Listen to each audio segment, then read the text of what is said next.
dari tim, apa kita udah siap? Untuk record juga sudah siap, oke. Pak Dedi, mohon dicek kalau ada media di online ya. Iya, tadi sudah di-share untuk Zoom, link Zoom-nya, mohon dicek. Mohon nanti Denny diperhatikan untuk apabila ada pertanyaan dari sisi online ya. Oke, selamat siang Bapak Ibu rekan media. Terima kasih atas kehadirannya pada konferensi pers PT AKR Corporindo Tbk yang diselenggarakan untuk memaparkan hasil keputusan rapat umum pemegang saham pada hari ini.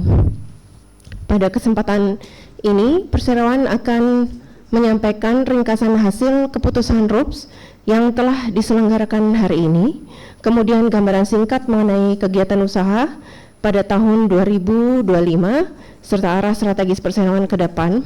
Telah hadir pada hari ini Bapak Suras Pembu selaku Direktur dan juga Bapak Ignatius Teguh Prayoga selaku Head of Investor Relation PT AKR Corporindo Tbk.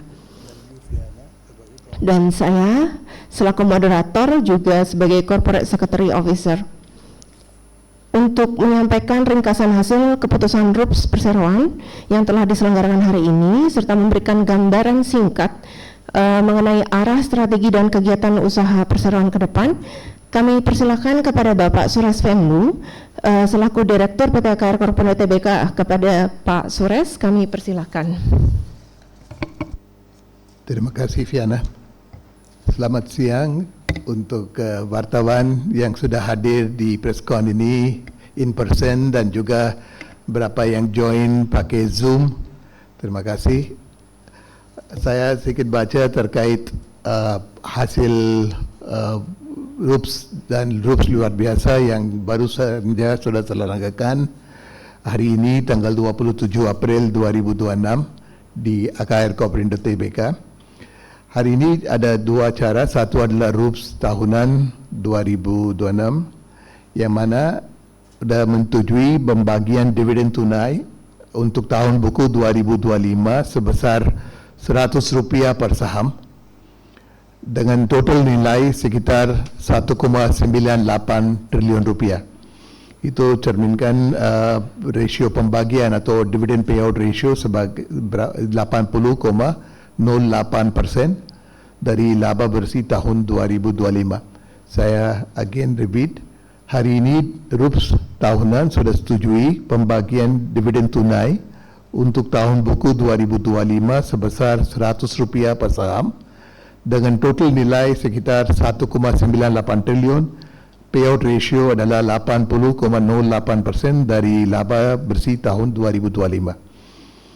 Di RUPS juga ada beberapa agenda termasuk menyetujui laporan tahunan tahun buku 2025 termasuk laporan keuangan, laporan direksi dan laporan pengawasan Dewan Komisaris dan juga laporan keuangan yang sudah audit dengan opini yang fair dari Kantor Akuntan Publik Ernst & Young untuk tahun buku 2025. Tadi seperti saya bilang, RUPS juga hari ini menyetujui penggunaan laba bersih termasuk pembagian dividen sebesar Rp100 per saham. Agenda ketiga itu juga sudah setujui penunjukan Kantor Akuntan Publik untuk audit laporan keuangan tahun 2026. Yang keempat, RUPS tahunan sudah menyetujui perubahan susunan direksi perseroan termasuk berakhirnya masa jabatan Bapak Suresh Wembu sebagai Direktur efektif dari tanggal 30 Juni 2026 dengan proses transisi yang terkelola dengan baik. Yang kelima, RUPS tahunan menyetujui menetapkan remunerasi bagi direksi dan kawan Dewan Komisaris. Dan lima agenda ini sudah disetujui di RUPS tahun ini.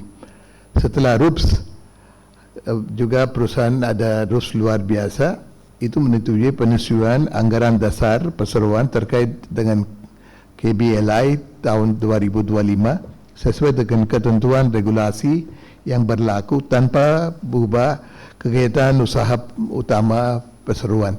Ini cuma untuk sesuai dengan regulasi baru itu. So ini juga RUPS luar biasa sudah selesai hari ini. Waktu di RUPS tahunan, Pak Hadianto Adikusumo, Presiden Direktur, sudah sampaikan ke pemegang saham terkait kinerja perseroan di tahun buku 2025.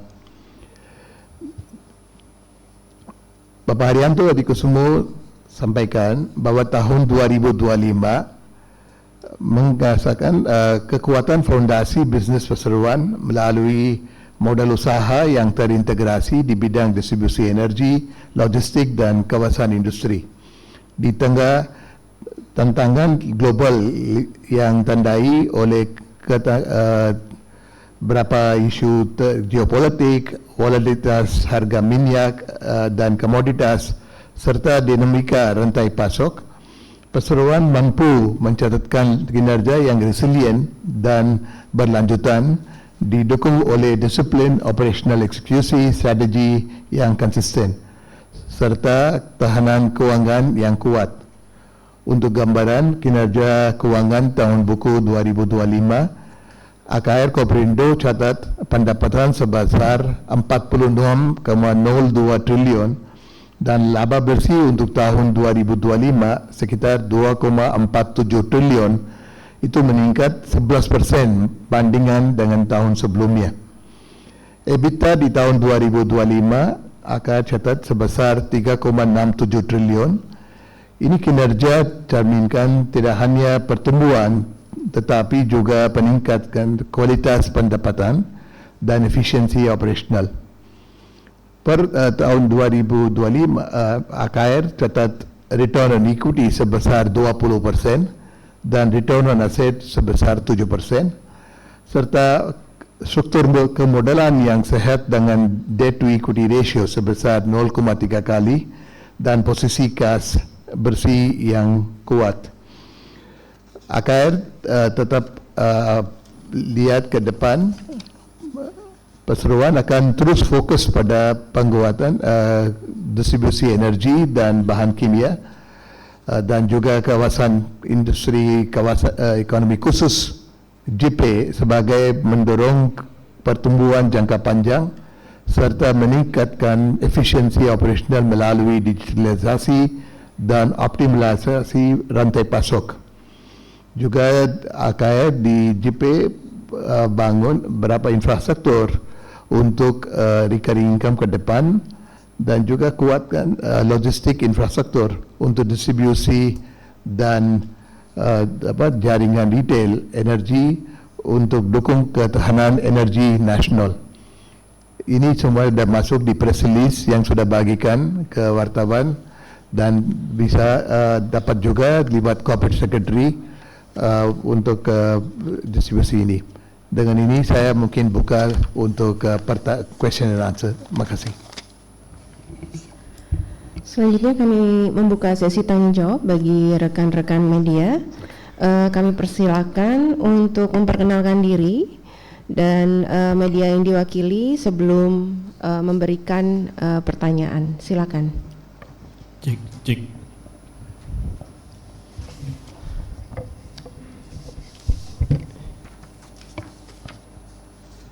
Ya, perkenalkan saya Dimas. Gak apa-apa, silakan duduk aja, gak apa-apa, santai. Ya, perkenalkan saya Dimas dari Media Kontan. Ingin mengkonfirmasi saja Pak, kan beberapa hari lalu AKR merilis juga hasil kinerja keuangan untuk kuartal pertama 2026 dan hasilnya cukup positif karena pertumbuhan dari sisi pendapatan maupun laba bersih. Nah, mungkin bisa dijelaskan lagi Pak, kira-kira untuk prospek kuartal-kuartal berikutnya seperti apa?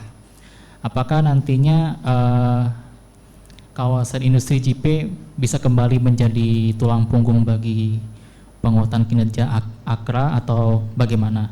Lalu untuk bisnis retail energi, ini kan harga BBM non subsidi naik, termasuk dia di pom bensin BP AKR. Nah ini tanggapannya bagaimana, dan mengingat pasokan energi juga ada gangguan. Nah ini dampaknya seperti apa? Apakah nanti kontribusi dari segmen tersebut bisa terkendala atau bagaimana? Terima kasih. Terima kasih. Nanti saya minta bantu dari Pak Yoga untuk juga jelaskan terkait kinerja perusahaan di tahun 2026 ya, kuartal 1 yang baru kita rilis tanggal 24 2026. Singkat, AKR di kuartal 1 2026 melaporkan laba bersih sekitar 656 miliar rupiah atau meningkat 16% year on year banding dengan kuartal 1 tahun 2025. Di kuartal 1 2026 AKR catat pendapatan sekitar 12,94 triliun, naik sekitar 26% banding dengan periode yang sama di kuartal 1 2025 itu 10,25 triliun. Artinya pendapatan naik 26%, laba bruto naik 19%, dan juga laba neto yang untuk yang atribusikan ke pemegang saham itu naik 16% ke 656 miliar rupiah. Untuk explain lebih detail terkait performance di kuartal 1, saya silakan Pak Yoga untuk jelaskan dan juga arahan untuk strategi ke depan gimana. Baik, terima kasih Pak Suresh dan juga Corporate Secretary. Terima kasih juga atas pertanyaannya. Jadi untuk di first Q 2026, memang saat ini kita ditopang oleh pendapatan dari utilitas dari industrial estate yang naik 15% dan juga penjualan tanah sebesar 17 hektar. Jadi kalau misalnya Mas melihat di tahun lalu itu di first Q kita memang tidak ada land sales. Jadi salah satu penopang kita yang utama adalah dari penjualan tanah. Kemudian mengenai pertanyaannya tentang pom bensin dan juga pasokan energi, perlu kami sampaikan bahwa terkait kebijakan harga BBM merupakan kebijakan pemerintah. Jadi perseroan dalam hal ini menjalankan kegiatan usaha sesuai dengan mekanisme pasar dan ketentuan yang berlaku. Jadi kami selalu berkomitmen untuk menyediakan pasokan yang cukup untuk masyarakat dan juga stabilisasi pemenuhan bahan bakar dan juga harga. Dan ini sudah kita koordinasi dengan pemerintah juga. Jadi untuk di tahun ini memang karena kita majority adalah untuk B2B, jadi mungkin mekanismenya berbeda dengan B2C ya. Jadi secara supply kami lebih solid karena kalau di bisnis ini yang tadi dijelaskan oleh Pak Haryanto juga pada saat RUPS dan juga sudah ditekankan oleh Pak Suresh mengenai strength of AKR itu terdapat dari infrastruktur logistik kami, di mana supplier-supplier cukup nyaman untuk bisa memberikan bahan bakar ke kami, karena kan saat ini kan cukup volatile ya, dan juga working capital kita juga cukup kuat untuk bisa menahan dari volatilitas dari harga bahan bakar ini juga. Gitu.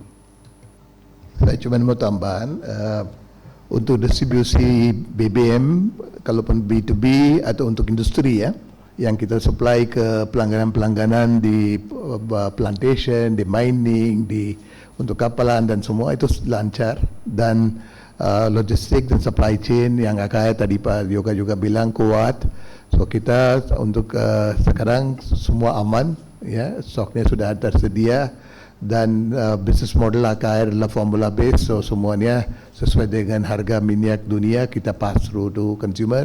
Untuk ini bisa lihat di kuartal 1 juga performance AKR di trading and distribution dan juga dari kawasan industri sudah tetap jalan dengan baik, dan juga lewat pompa bensin AKR ya dan juga BP AKR. Kalau AKR kita punya sekitar 103 SPBU dan SPBN yang mana kita distribusikan BBM bersubsidi. Itu juga jalan dengan baik sesuai dengan kuota atau mungkin arahan dari pemerintah untuk tahun 2026. Kalau BP sekarang BP AKR sekarang operasikan 73 SPBU BP AKR ya. Ini juga sediakan semua produk dan lancar ya. Mungkin sesuai dengan arahan pemerintah, kita juga harganya kita sesuaikan. So untuk sementara, kalaupun ada banyak gejolakan di dunia ya, energi, tetap AKR tetap ensure supply-nya kimia dan juga BBM sesuai dengan kebutuhannya konsumen dengan logistik yang kita sudah sediakan. Terima kasih Pak.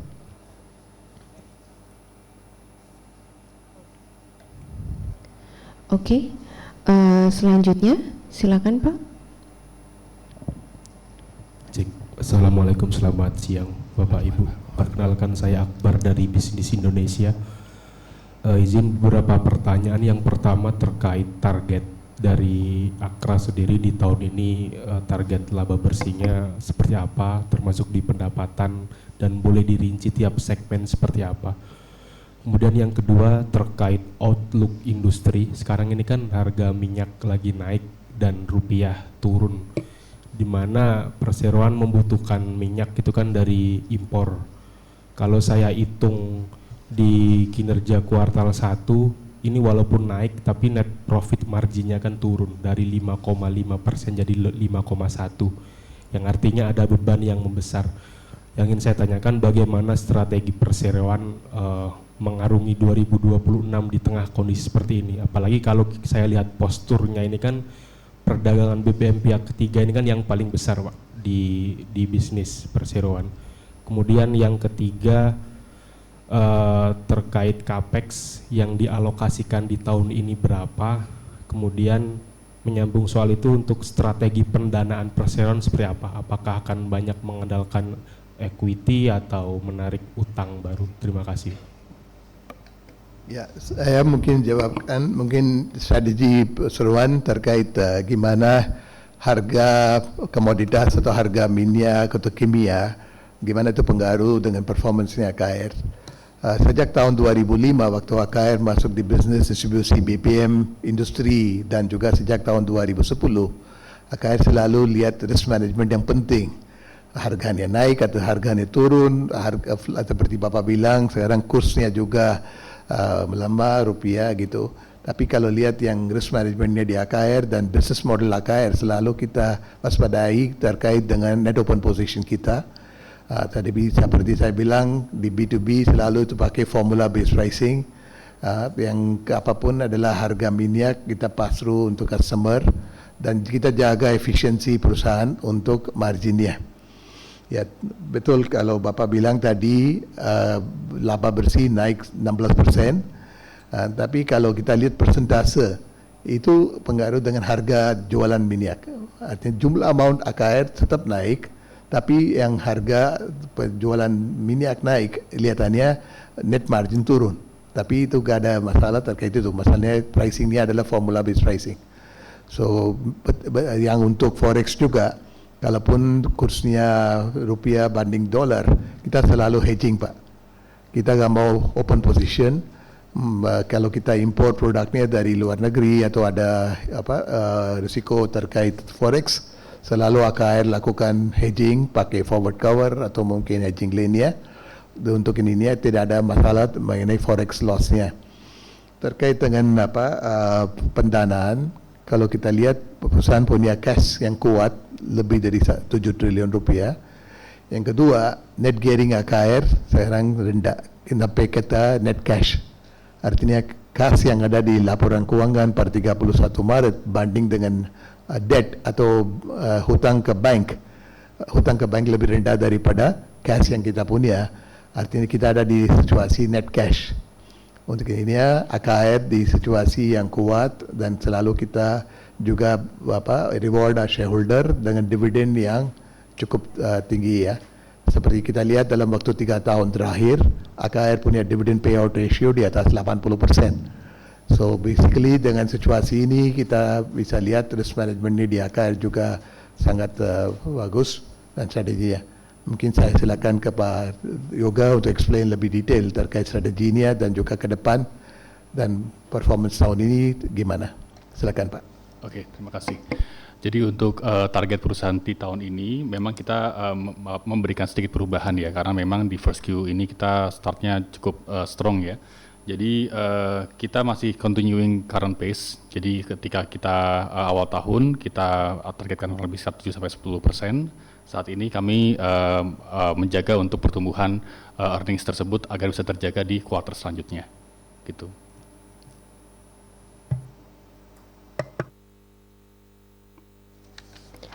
Oke.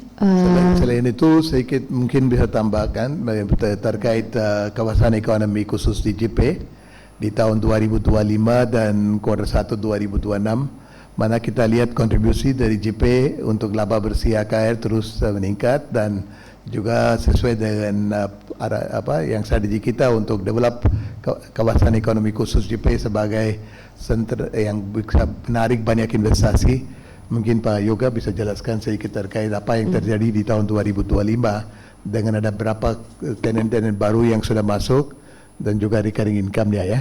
Dan 2006 gimana? Ya. Terima kasih Pak Suresh. Jadi di tahun 2025 kita telah membukukan kurang lebih sekitar 84 hektar land sales yang terdiri dari 3 transaksi. Transaksi yang pertama itu dari Golden Eleven, itu merupakan chemical producer, dan kedua dari salah satu perusahaan alumina recycle company. Yang ketiga adalah Chinese Chemical Company yang namanya masih belum kita bisa disclose sampai saat ini. Jadi di situ merupakan salah satu testament kepercayaan dari investor kita, terutama di JP, akan menariknya Special Economic Zone dari JP dan juga penawaran dari industrial estate tersebut, karena industrial estate tersebut merupakan satu-satunya industrial estate yang terintegrasi oleh port di Jawa. Yang ini yang merupakan hal yang sangat beneficial untuk mereka. Dan yang kedua, dengan adanya Special Economic Zone, mereka bisa mendapatkan fiscal dan juga non fiscal benefit untuk bisa mereka beroperasi secara lebih efisien dan lebih efektif.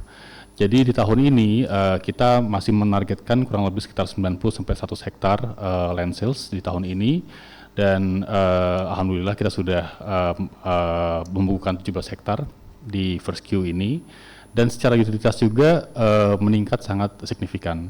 Jadi di tahun kemarin kita membukukan utilities revenue kurang lebih sekitar 700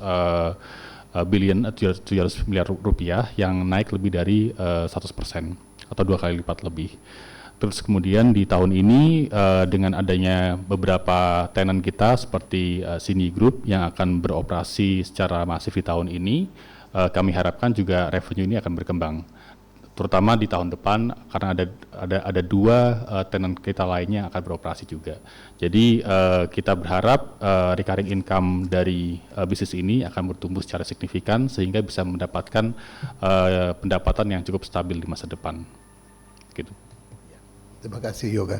Untuk ini kita lihat kontribusi dari JP ke laba kotor AKR di tahun 2025 sudah hampir 20% ya. Dan juga tahun ini untuk kuartal 1 ya kawasan industri juga sudah kontribusi lebih dari 19% ke laba kotor AKR. Itu selain penjualan tanah juga adalah recurring income tadi seperti Pak Yoga sudah dapatkan. Saya cuma mau highlight juga terkait itu.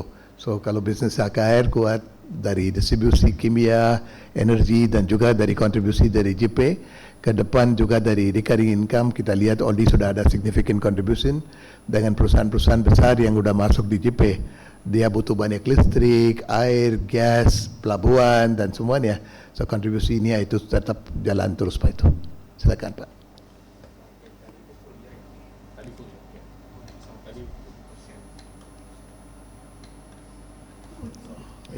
Sorry, maaf. Ya, tadi target full year. Yes, betul. Target awal laba bersih. Ya. Itu masalahnya budget Pak.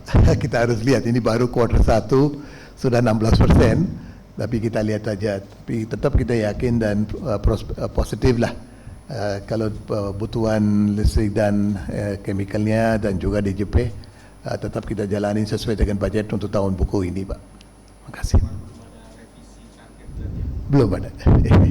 Ya. Oke, sudah cukup. Jadi bisa disimpulkan mungkin kalau berbicara prospek tidak hanya dari perdagangan dan distribusi, tetapi kita juga punya bisnis GPay yang juga semakin growing untuk dari sisi laba brutonya, seperti itu.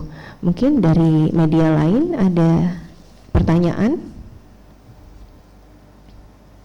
Di Zoom mungkin bisa dicek dengan Pak Muawan Dailami apakah ada pertanyaan?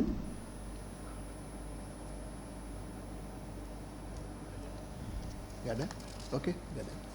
Oke, terima Yes. kasih Bapak Ya, Ibu. semua dokumen terkait RUPS dan juga annual report, sustainability report bisa download dari website kita. Dan kalau ada pertanyaan lagi, silakan hubungi ke corporate secretary team dan IR team ya terkait itu. Di mana? Ya. Ya. Oke. Terima kasih ya untuk datang ke preskon ini. Ya, puji syukur hari ini semua apa yang kita rencanakan sudah jalan dengan baik dengan dukungan dari pemegang saham yang semua agenda di RUPS tahun 2026 dan juga RUPS luar biasa sudah selesaikan. Tadi RUPS juga sudah setujui dividen yang Rp100 per saham atau 80%. Seperti tadi kita jelaskan, tetap perusahaan punya performance-nya sangat baik dan strateginya solid. Mudah-mudahan kita bisa reach our target untuk tahun ini dengan perkuatan balance sheet dan performance. Tetap kita jalanin investasi dan capex sesuai dengan arahan dari budget dengan infrastruktur kapal dan juga develop energi atau infrastruktur di JP tetap jalan dengan baik. Itu. Terima kasih banyak untuk datang. Terima kasih.